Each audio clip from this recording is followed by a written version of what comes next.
Week 6 in the NFL season was a good one. We had a lot of one-score games, a lot of upsets, a lot of teams just stepping up. They're taking that next step. We're getting closer to the middle of the season. We're starting to see teams separate themselves. But what we're really not seeing is a bona fide best team in the league. Let's be real. It's very tough right now. If I was still doing my power rankings, I don't know who I'd put at number 1, number 2, number 3. It's tough. But the very clear worst team, there's two toss-ups. That's going to be the New York Jets and the Tennessee Titans. But we'll get into those teams later. Let's hop into Thursday night football, an NFC East battle. The New York Giants versus the Philadelphia Eagles, and the Giants catch their stride. They upset the Eagles 34-17. Frankly, the Giants took it easy. I think they could easily drop 40 on the Philadelphia Eagles' heads if they wanted to. Jackson Dart and Cam Scatterbo, they are clicking. They are so fun to watch. This New York team, despite losing Malik Neighbors, they are very fun to watch. They are fun to root for.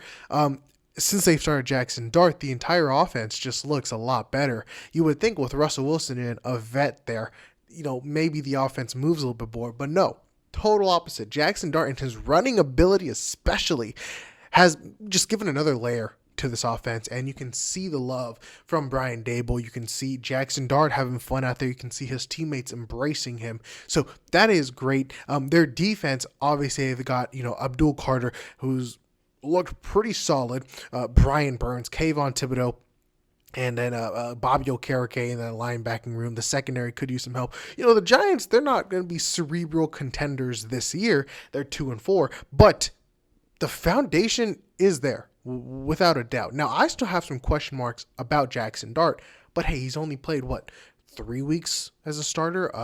So it's tough. 3-4 weeks.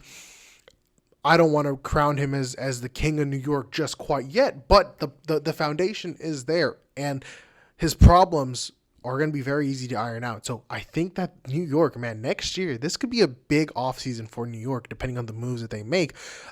If they're going to be sellers at the deadline, do they move Kayvon Thibodeau and get some more picks and build through the draft? Are they going to be aggressive? We saw them make a trade for Brian Burns. Do they try to do that again? Maybe for the offense, maybe try to get another receiver next to Malik Neighbors when he comes back next season, of course, with Rondell Robinson as a 3. And Philadelphia Eagles, man, despite being 4-2, I just don't really trust them if they play a tough team. I mean, we've seen them win some tough games, no doubt, but they just lost 2 in a row against some solid, the Denver Broncos have a solid defense, but their offense isn't anything special. And the Giants, they're 2-4. They're supposed to be the bottom of the barrel of this division, but they just dominated the Philadelphia Eagles, who have Jalen Hurts, Saquon Barkley, A.J. Brown, Devonta Smith. The list goes on and on and on about this talented players that the Eagles have, but they just can't get it together. And a lot of people blame the offensive coordinator, Kevin Patullo. I don't know what it is. They have a very predictable type of offense. When they're running, When they're passing, And the thing is, you really want to force them to pass because Hurts hasn't really shown that ability this season of being a cerebral passer, of bringing them out of games. So the Philadelphia Eagles, yes, they're chill right now, but man, on primetime getting embarrassed like that's got to be a heartbreaking in the locker room. And now we had a London game. We just spoke about the Denver Broncos. They beat the New York Jets, one of the worst teams, the worst team in the NFL, 0-6. They beat them 13-11. Jets almost got their first win. Bo Nix is having himself a sophomore slump. That's point blank period. Whether it is Bo Nix, whether it's the play calling, I have a Broncos friend, and he is upset about the play calling. He believes Sean Payton needs to take a step down and give play calling duties over to somebody else. Whether that's the case or not, the Denver offense is struggling. However, their defense is so good that it doesn't even matter. Their defense can win them games. They have the most sacks by a wide margin in the entire NFL. Nick Bonito is having himself a Defensive Player of the Year type season. You've got the reigning Defensive Player of the Year, Patrick Surtain. This defense is so talented that the offense can take a hit a little bit as they figure it out throughout as the season goes. They are 4-2, and the AFC West, could be theirs for the taking. The AFC itself is very open. The entire NFL is so open. I don't think that they're going to be super contenders. I still don't see them as a playoff team, but You can't. I guess as a playoff contending type team, if they make the playoffs, I feel like they might be one and done. But that defense is legit. That defense can win them any game. So take that. And as for the Jets, man, 0-6. The Justin Fields experiment just isn't working. Fields had 45 passing yards this game. He had negative passing yards, taking sacks. He had more sacked yards than he did passing yards. Absolutely embarrassing. You spent such valuable picks on offensive tackles. You got Olu Fashanu and Armand Membu. I don't really understand why this Jets team isn't working out. You got Fields, who showed such good flashes week one. You've got a young electric running back, Breece Hall. You've got Garrett Wilson. You got Mason Taylor, a solid young tight end, and a defensive-minded head coach. That's where I feel like it's not clicking. The defensive coordinating head coaches, it is such a harsh transition. I don't know how often that they succeed. It feels like they need an elite play caller. I hope Aaron Glenn isn't a one-and-done coach. I still see the potential in him. I still see that passion, and he gets guys fired up. But when you're 0-6, it doesn't matter how hard you try as a coach to fire these guys up. They're not going to care. You got to bring in somebody great. If Mike McDaniel, when he gets fired from Miami, if he can come in New York and he has these tools, that could be really nice. Even a guy like Cliff Kingsbury, who likes to pass the ball, so maybe he can develop Fields in a way that we haven't seen before. But man, I don't know what's going on with the New York Jets. They have so much young potential, even on defense. You got Sauce Gardner, you got Jeremiah Johnson, you got Will McDonald, you got Quinnen Williams, you got Quincy Williams. It should be clicking, but Sauce is having one of his worst seasons. I don't know, man. New York, just no passing game at all. It doesn't make sense why it's not working. I think that they need to get a really good offensive mind as the OC, and I think that Mike McDaniel will be pretty sick. The Seattle Seahawks beat the Jaguars 20-12. We got I believe this was a top 5 ranked offense versus a top 5 ranked defense. They might be top 3. I don't know what the rankings are after this game, but the Seahawks and their offense gets the best of the Jacksonville defense. Man, these are both really good teams. They're both sitting at 4-2 now. The Jaguars coming off of a really electric win against the Kansas City Chiefs. And the Seahawks are coming off of another really good win against the Tampa Bay Buccaneers. Both teams, this was going to be a battle. I was hoping it would be closer than it was, but Jacksonville's offense is just not super superb. We do see Brian Thomas Jr., who is gaining his confidence back, so that's big. And I think down the stretch, he'll just get better and better. Same with Travis Etienne, and I think Trevor Lawrence is gaining some of that confidence back as well. But the Jacksonville defense is what's really special about this team. They made a weird trade. They traded for Greg Newsome for Tyson Campbell. I think that that was a loss for the Browns. I feel like Newsome is a better corner than Campbell, but they're pretty similar. So that was pretty interesting. But yeah, no, the Jacksonville defense is solid. But hey, man, Jackson Smith-Njigba was lighting up Greg Newsome out there, man. JSN is having himself a career year. He's really in those top 5 talks. I mean, call me crazy. Is that crazy? I don't know. But, you talk about the guys, Jefferson, Chase, Puka. I think JSN is right there with those guys. You got to give him the respect he earns. And the Seahawks offense with Sam Darnold is just clicking on all cylinders right now. Really, the only question mark in fantasy terms is the running game. But in real life terms, you've got 2 really solid backs. So this Seahawks team is going to be dangerous against any defense. I would love to see this team go against the Broncos. Electric powerhouse offense versus a fun, electric, crazy defense. And the Seahawks defense isn't nothing to write home about either. There's nothing to ignore. You should write home about the Seahawks defense, let's be frank. Mike McDonald has done a great job coaching up this team, building a solid roster. He has a good mix of vets and young guys. I mean, the Seahawks, man, sitting at 4-2. I want to say that they're second in the division behind the 49ers. Wow. Solid game. And let's move on to the Chargers. A game-winning field goal versus the Miami Dolphins. And frankly, this shouldn't be close. I don't know what's been going on with the Chargers. They're dealing with a lot of injuries. Joe Alt is gone. They've lost Slater for the year. They're losing some guys on the defense. Khalil Mack, who knows when he's going to come back. And so I guess that could be it. But man, those first 3 games taking on their AFC West division opponents, they looked really good. They look like they're going to be a hot team. But then these past couple games, they've gotten 2 losses.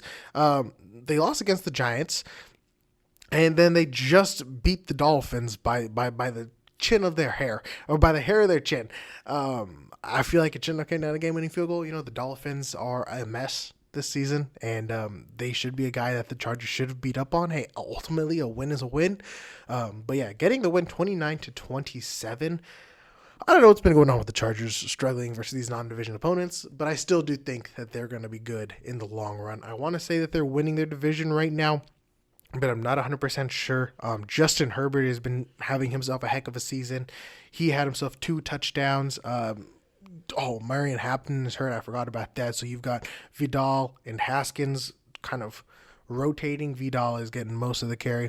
No Quentin Johnson this game, so I guess I understand why it was close. But you had Lad McConkey be able to get his confidence back with a 100-yard game and a touchdown. So, the Chargers, their biggest thing is just to get healthy. And as long as they're winning games while they're hurt, that'll make it easier when everybody comes back healthy.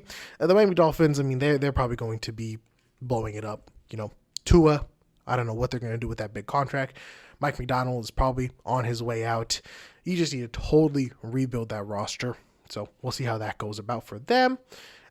I feel like Chargers are going to be a fun team to watch at the deadline to see who they try to target, because I think that they could be buyers. They traded for Odafe Owe, which I think was a great pickup. So we'll see who else they want to add potentially. O-linemen are very hard to trade for, but they do need that O-line help with Alt and Slater gone. The Rams and the Ravens. The Ravens had chances this game. The Ravens are another team that's super beat up. No Lamar Jackson, no Roquan Smith, I believe, no Marlon Humphrey. Just they're beat up on all cylinders. But they did have a chance to win this game. They strutted downfield. They were inside the 5, and they just got too cute. They got too cute, and they didn't score. You just got to hand it off to Henry, man. You just got to give the ball to Derrick Henry, and he'll find a way in. But they lose 17-3. So, if they did score that touchdown, I believe it was before halftime, they would have been up 10-3, and just having that little bit of momentum. But Cooper Rush, he's not gonna take this team very far. They also have Tyler Huntley, who's there. The Ravens.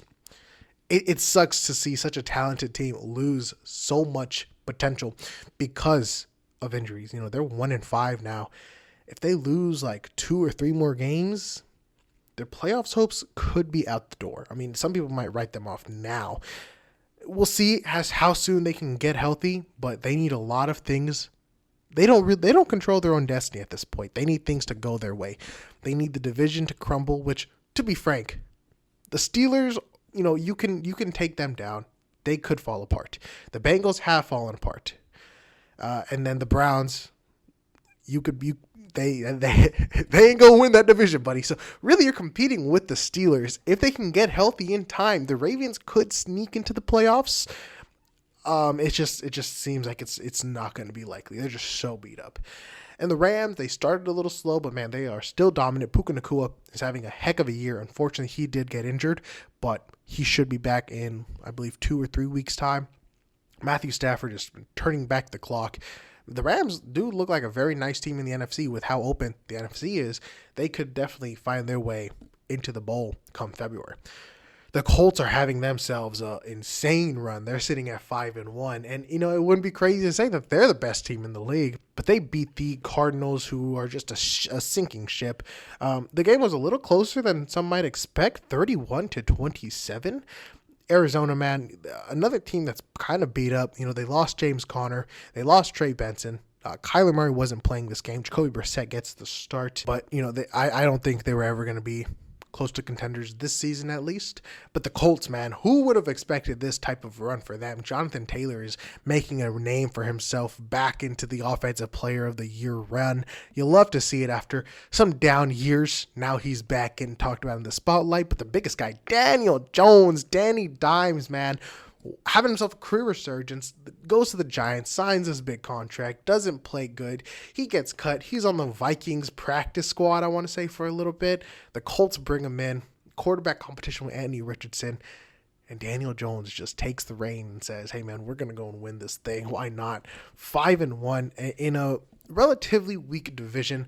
They have the Texans in there, so they could get in the mix a little bit. But, man, the Colts winning these games, they are widening that gap in the AFC South. The Carolina Panthers are just a team. They're just a lightning in a bottle almost every week. The lightning in a bottle thing, usually it's a short-term thing, but this is like a week-to-week basis. They are just going to strike you. They upset the Dallas Cowboys 30-27. The Panthers are an even 3-3. The Cowboys 2-3, and that tie. Bryce Young, so on and off. This team, you just never know what to expect with the Cardinals. Are they going to be this scrappy team or one of the worst teams in the league? But my boy, RICO DOWDLE, he is only up. This team is inconsistent and up and down, but not RICO DOWDLE, man. 2 games, back-to-back, 200-yard games. Clearly, I am a proud RICO DOWDLE fantasy owner because, boy, he has saved my season. Back-to-back 200-yard games. You love to see it, man. In a 3-touchdown game from Bryce Young, the Dallas Cowboys defense is just atrocious. They could really use a guy, maybe like a Micah Parsons almost, just kidding about that. But the Cowboys offense is elite, man. Dak Prescott, George Pickens is having a heck of a season with CeeDee Lamb's absence. He has stepped up into that role, and he's going to get a big paycheck next season. Whether it's with Dallas or not, George Pickens is going to get paid. Their running game with Javonte Williams is nice, too. You like to see Javonte getting in the mix after his tenure with Denver. Now he's looked like that North Carolina guy that we all remember. He's been finding the end zone a ton. I believe he had his worst game, though, against Carolina, which was shocking. Carolina's run defense really stepping up big time. But, man, with how elite their Cowboys offense is, their defense is like rusted bronze. Let's be frank. Their defense is horrible. They can't stop a cold. They are atrocious. And it's just whoever the Cowboys offense has to score. They scored 27 points against Carolina, and it still wasn't enough. They had to score like 30 plus, maybe 40 plus to win games. And that's just it's a tough ask. But Dak Prescott, he deserves his flowers. He's been balling. The New England Patriots have been having quite a season. After upsetting the Buffalo Bills in primetime, they go on and they beat the New Orleans Saints 25-19. The Patriots are now 4-2. They're number 1 in the AFC East, guys. Don't look now, but the Patriots dynasty could be back. That's a little much. Clearly they haven't done much yet. They're 4-2. They're winning great games, but they haven't done much in the playoffs. Drake made his second season. He has looked phenomenal. Mike Vrabel has done a great job motivating these guys. It would have been easy for the Patriots to come in and just think, okay, it's going to be another rebuilding year. We don't have to worry about winning. We're focused onto the offseason. But no. Mike Vrabel and his coaching staff gets these guys fired up, and they're going out there, and it seems like they can beat any team, man. Ramondre Stevenson is still taking over that backfield. Unfortunately, I want to see more Travion Henderson, man.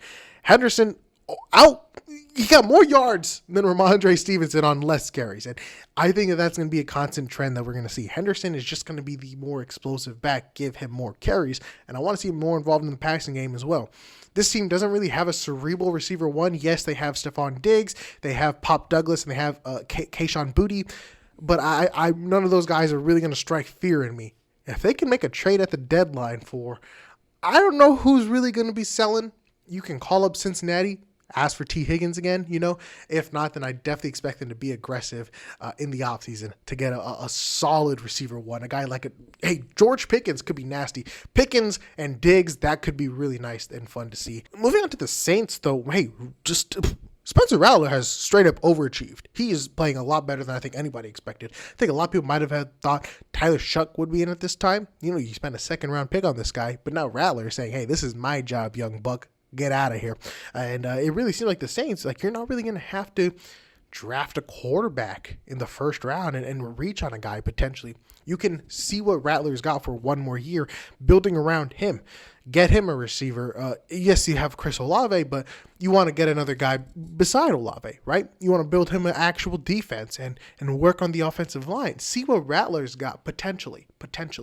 I wouldn't be surprised to see the Saints move on from Rattler, to be quite frank. That's just the type of league it is.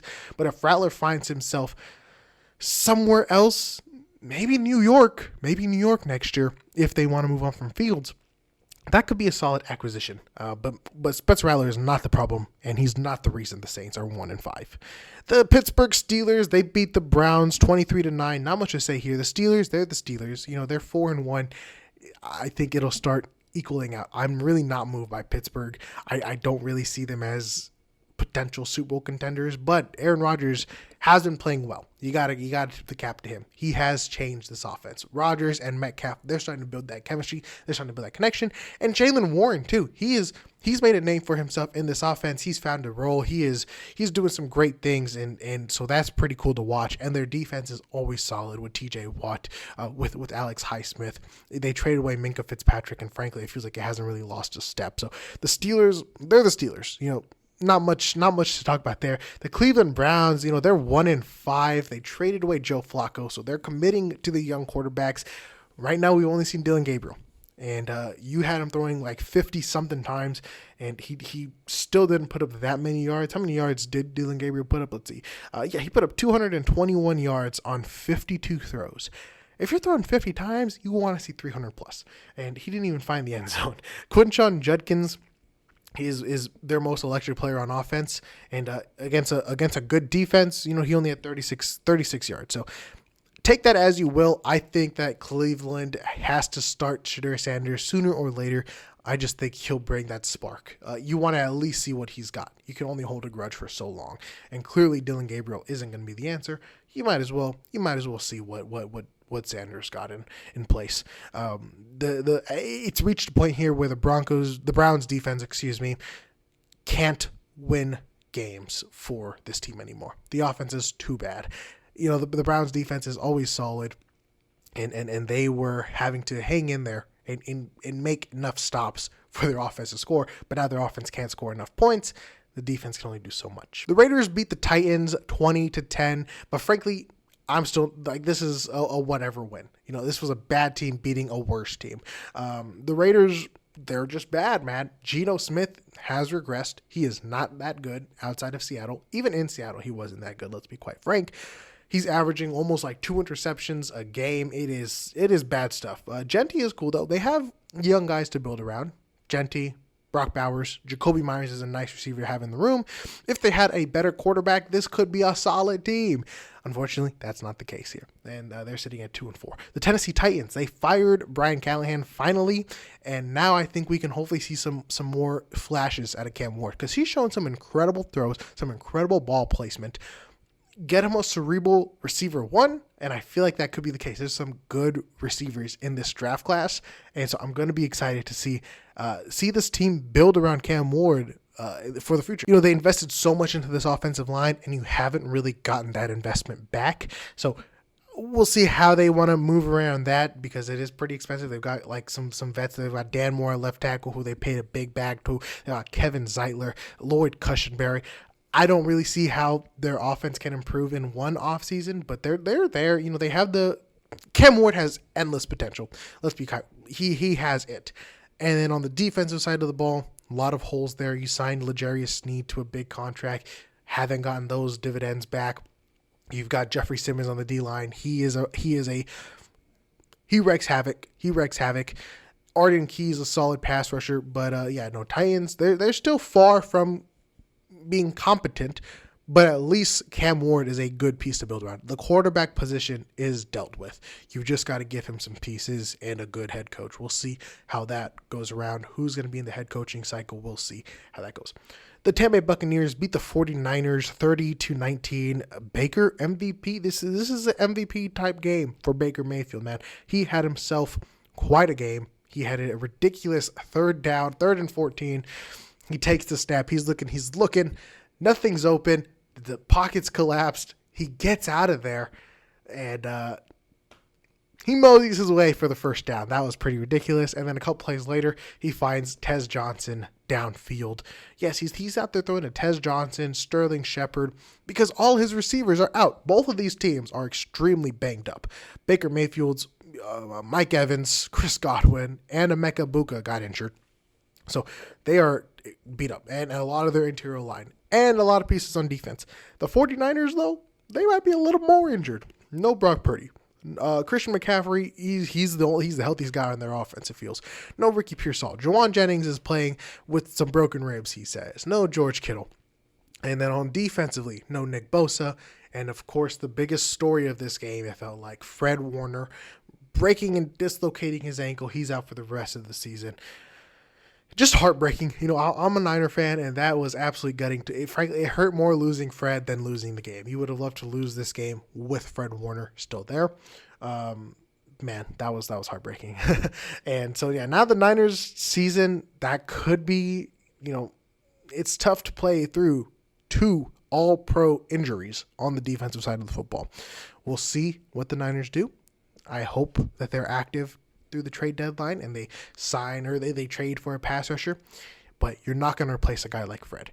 The Buccaneers, though, they might be the best team in the NFC. They might be the best team in the league. It wouldn't be crazy to say that. Baker Mayfield, he's playing out of his mind, and their defense is solid. They got some good pass rush against the Niners.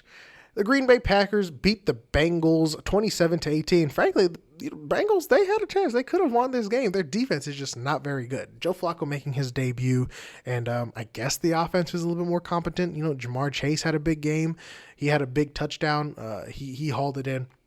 But the Packers, man, they are nice. They are nice. I think you should have beat them by more, though. The play calling from the Packers sometimes is a little bit questionable. I don't mean to question Matt LaFleur, but sometimes it's a little bit questionable. Sometimes you see things and you're like, what's going on here? And so if that does go on against better teams, they're going to lose those games. But they're 3-1-1. It's still a long season to go for them. That tie is just going to be awkward.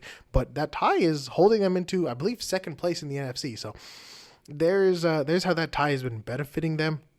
The Bengals, they're kind of dead in the water at this point. Even if Joe Burrow does come back late in the season, what's the point? You're just going to mess up your draft position. Now, Sunday Night Football in primetime, the Chiefs taking on the Detroit Lions, and the Chiefs, they get the win 30-17. They looked really good against Detroit. A lot of people crowned the Lions as the best team in the NFL, the team to beat in the NFC, but the Chiefs kind of exposed them. The Chiefs, they are trying to climb back from a rough start to the season. They're currently 3-3. The Lions go to 4-2. But things just didn't go this way. Things didn't go the Lions' way, to be quite frank. There was some ticky-tacky calls. You can kind of say that about every play. It was just one of the, every game, every team has one of those games where things just don't go their way. Offensively, defensively, bad plays here and there. I think that they'll be all right. They fell to the Packers early in the season. They got dominated on. I don't see that happening again for them. Losing to the Packers and the Chiefs, that's not bad. That's fine. They're really good teams. Just beat them when it matters. But the Chiefs, man, they're back as AFC threats. They started slow, but you can never write them off. And frankly, I didn't. I could see them trading for an electric running back if the Jets are sellers and they want to move on from Breece Hall. I could see that happening, or a defensive player.